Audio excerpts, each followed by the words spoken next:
Episode 1 of The Testaments begins in Gilead 4 years after the Handmaid's Tale's finale. For those unaware, Gilead and most of the United States was under the control of a totalitarian regime, and despite a dedicated resistance movement called Mayday, Gilead maintains a strong grip on its population, and in particular with its women. Now in the present, we catch up with Agnes, which is June's daughter, Hannah. At this point in time, June is still trying to get her daughter back, but that's easier said than done, given she's right in the heart of Gilead. Now Agnes isn't sure what year it is, given women are actually forbidden from having calendars. In fact, just looking at one could cause you to lose a finger. Right now, Agnes is a plum, marked by the fact that she hasn't had her period yet. Daughter to the powerful Commander Mackenzie, Agnes heads off to school, pointing out how her father is keeping them safe from the Mayday terrorists. Now Paula is her stepmother, and Agnes has no love lost for the woman. She dreams about locking Paula in the attic and gets her anger out through her dolls. While out on a field trip, Aunt Vidala shows off a group of hung men, who have a white bag over their head and they're marked with a red X as a scarlet letter. Apparently they came in the night and took one of the girls for their own lustful gain.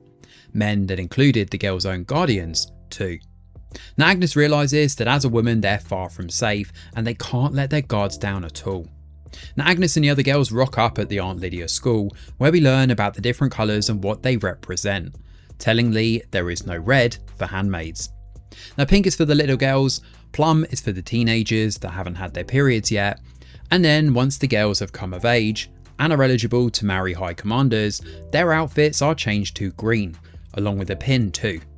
Now, white outfits are for new arrivals outside of Gilead. Aunt Lydia and her missionaries gather them from around the world, but given their desire to fit in, the Pearl Girls are not to be trusted. Many at the school show disdain and distrust towards them. Now Agnes is not alone here though, given she's friends with a girl called Becca, the first person she met after moving from Colorado. Now Becca's already turned green and is on the verge of moving on without her. It doesn't take long for Agnes to be called into Aunt Lydia's office, and Lydia admits she's been watching her for a while, which we know because of her connection to June, and tasks Agnes with looking after Daisy, a new Pearl. She's possibly going to turn into a plum, but Agnes is to be her shepherdess and show her the ropes.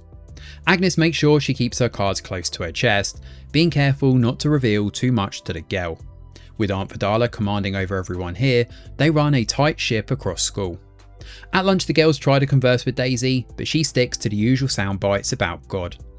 In the end, Holder takes her away to get one of God's miracles, ice cream, while Agnes and the others talk.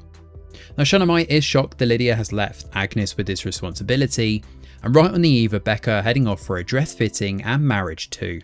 She suggests Agnes rat out Daisy and make up some lie to get her punished and away from her. Agnes is loath to do that though, and they eventually rock up at school the next day for a difficult task. Honesty brings in a man that has been found touching himself on school grounds. With the girls watching on, they all point and cast judgment on him, wanting the guy punished for his actions. Daisy is shocked as she watches a handsaw cut off the guy's arm. Daisy is the only one who can't stomach watching this, and as she leaves, vomiting in the hallway, Agnes follows. Daisy breaks protocol completely, cursing and shocked. Agnes doesn't tell the aunts and even suggests she keep the secret between them. That night while the girls are sleeping, Aunt Lydia wanders up the dorms, blessing the girls one by one. When she leaves, Daisy grabs a smuggled radio and listens to Mayday broadcasts and even turns the frequency over to listen to music as well. During a flashback, we see that Daisy is in Canada, and it doesn't take long for her to catch the attention of none other than June. As we cut back to the present one more time, Agnes finds out she's just started her period. Episode 2 of The Testament begins with Agnes narrating how her period marks her as one of the chosen ones. She knows she's supposed to be ecstatic here, and while she is definitely surprised and a little happy, she's also very scared too. This cacophony of emotions swirls around her, and with her Martha, Rosa, gone, she lets Paula know about her coming of age. Agnes is greeted with a slightly warmer than usual set of instructions from Paula, who explains that she never got the same induction from her own mum. She hands over Tabitha's cover for her pads, something that's been kept for Agnes for years. Tabitha, as we soon find out, is a woman whom Agnes believes is her birth mum. This warmth doesn't last for long though, as responsibilities shift over to Rosa when she shows up. Rosa is much more forthcoming with the girl, hugging her and offering some coffee too. Now, Rosa actually took care of Tabitha in the past when she was dying, sitting next to her bed and feeding her ice cubes at the end. At school, Agnes dismisses Daisy when she tries to talk and heads up to the bell tower alone, ringing the bell to mark her joyous day. There's actually a pretty clever shot here, as one of the girls drops her red paintbrush in the paint pot, turning the water a liquid red. The whole school gathers outside as Aunt Vidala blesses Agnes with a new pin. Things are looking up for her until she's called into corrections. Now, corrections are done in a separate part of the school, in the Aunts' wing, and usually reserved for punishments. Unfortunately, the girl being punished here is Daisy. She's admitted to her cursing from episode 1, and with the muzzle on, Agnes is forced to torture her. The girls revel in the anger and aggression of it all, as they call her a dirty girl, until Daisy brings up that Agnes was in attendance when she cursed. While the rest of the girls are allowed to leave, both Daisy and Agnes are forced to scrub their mouths out with soap. Off the back of this, Daisy apologises, but Agnes isn't really one for forgiving. She tells Daisy to go back home if it's too much for her, but Daisy explains there is no home for her. After school, Agnes is examined by a doctor, and he winds up abusing her while she's in the chair. It's passed off as normal as he reaches under to touch her breasts, but it's all very icky. It's around this time where Agnes starts having nightmares about her husband in a dark room. That night, Agnes is awoken by Aunt Lydia, who tells her that it's time. This is all part of her ceremony, where she's essentially baptised in a large swimming pool. Afterwards, Becca approaches Agnes and points out how she doesn't want a husband or to get married. She's not mad at Agnes, but you can tell from her longing glances and little gestures, she may actually have feelings for Agnes. Agnes does her best to reassure her friend that they'll both be free of the aunts soon once they're married.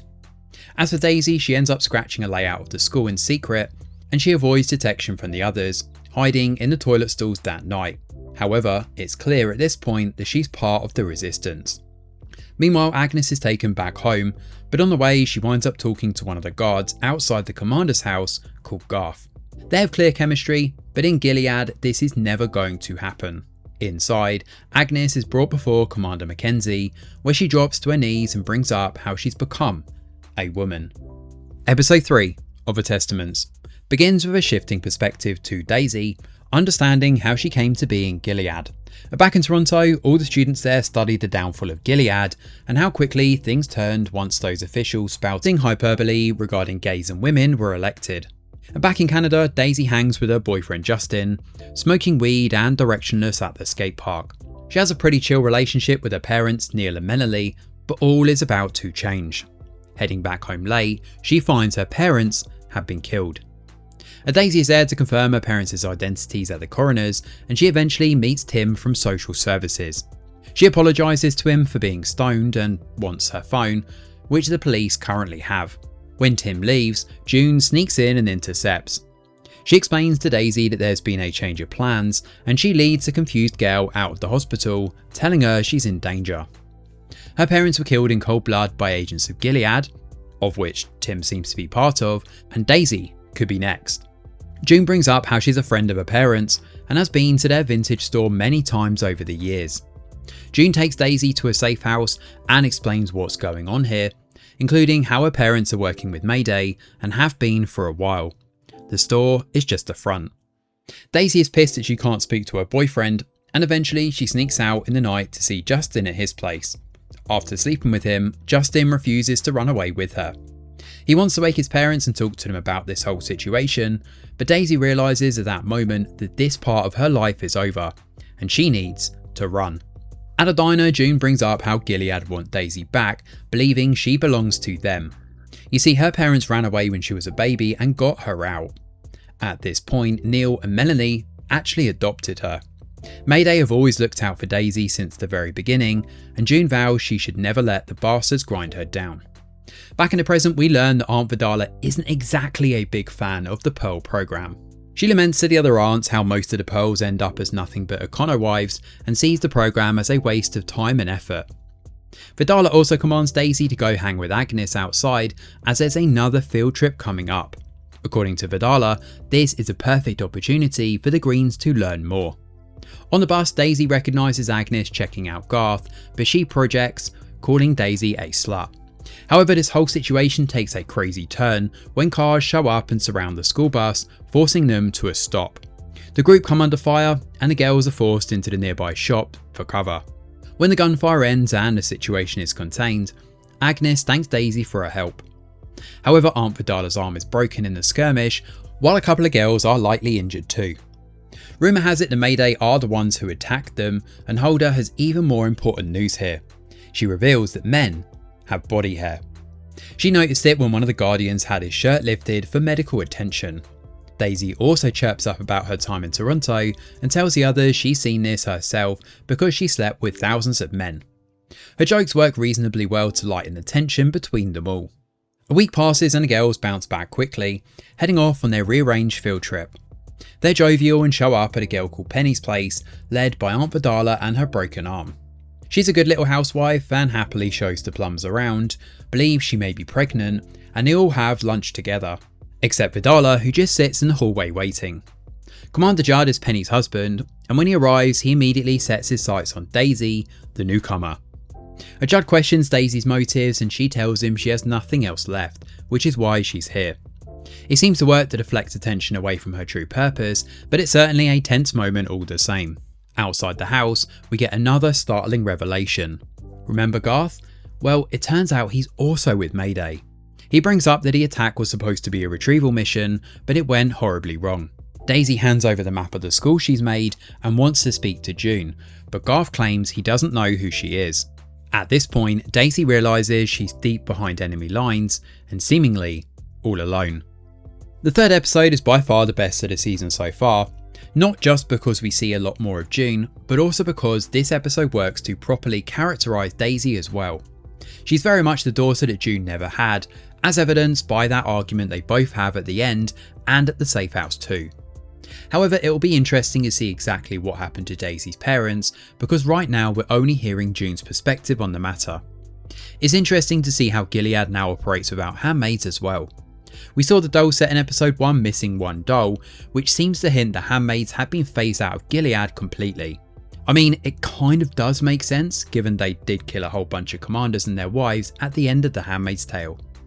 A lot of people are questioning whether Daisy is Nicole, but given the time difference and the fact that the show's creators have already come out and quelled that rumour, I wonder if there may be another shock reveal over exactly who Daisy's birth parents are.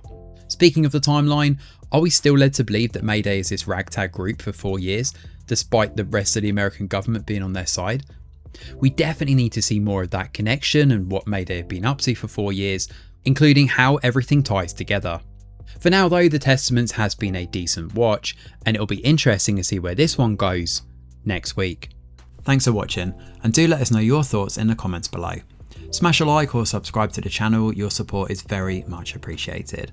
I'm Greg Wheeler, and from all of us over here at The Review Geek, we'll see you on the next video.